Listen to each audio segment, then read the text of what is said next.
Was the Matthew Phillips case an example of you doing what you felt you had to do for the hockey club and not listening to your heart? Well, you know, I do, but I do think it's good for what Matthew Phillips. It's good for him to go see another organization, to go. You weren't prepared to give him a one-way deal. No, we gave him a 2-year. We offered him a 2-year contract.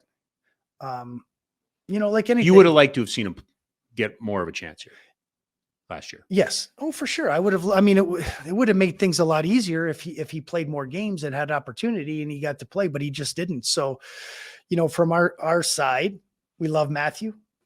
We'll be watching again this year. I mean, he signed a 1-year deal. No reason you can't acquire him somewhere at some other point. Yeah. But I know, and what I mean is, Craig, I looked at that and I go, because I know how much you like the player, and I know how much you wanted to see him get a chance.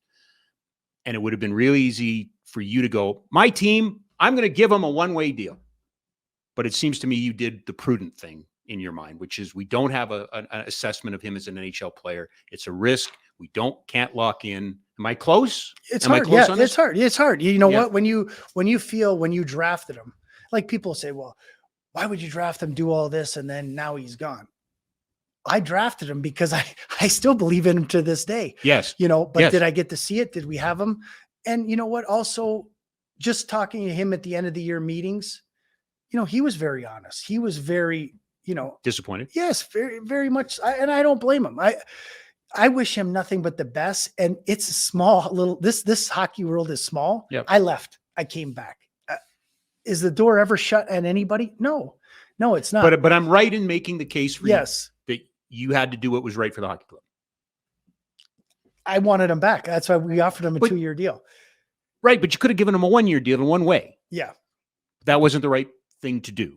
But he still has the option of going somewhere else. No, I understand that. Yeah. I get that. Okay. So are you suggesting that maybe I'm giving you too much credit? No, I'm not. No, I'm not. I mean, the thing is, I know exactly where you went with it. And you know what? Because I did, and Bob Hartley says, Craig, you fall in love with players. I'm trying not to fall in love with players, but I wish we would have seen what he could have done. And that's my point too, is I'm not critical of the move. You know this, you listen to the podcast. I love the kid. I wanted him. Yeah. That was one of my only criticisms of Darryl, was that Darryl just did not seem to want to develop at the NHL level. Mm-hmm. In 2003-04, when that team went to the Stanley Cup final, in that era of hockey, you did not you didn't develop players at the NHL level. You got them from the American Hockey League and they ascended. Mm-hmm. I think the league has changed. Am I wrong? That now as a coach, part of your resume is going to be developing players on the fly. Especially with the salary cap world. Right? With the salary cap world. Which didn't exist then. It did not exist. I try to explain to people that all the time. This is a different beast now. Absolutely. Young players, they come in, entry-level contracts. They're making a set amount of money. You need those players. If you're going to have success, you need to bring those players in and do it.